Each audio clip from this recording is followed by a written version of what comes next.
dito mga kasikyo.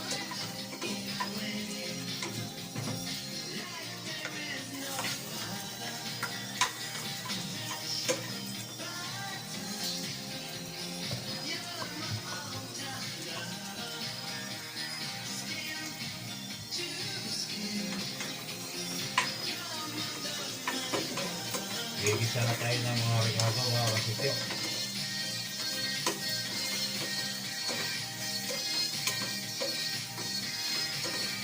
Ito, pagka naluto ito mga kasikyo, masarap ito.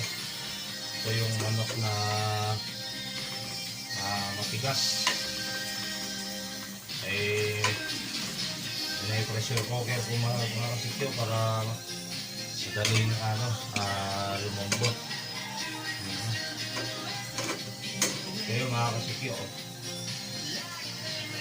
Yan mga kasikyo, naka-pressure cooker na mga kasikyo para ulam natin yung mga. Ayun na mga kasikyo, luto na talaga. Ayun po mga kasikyo, napakasarap na yan mga kasikyo, adobong kal.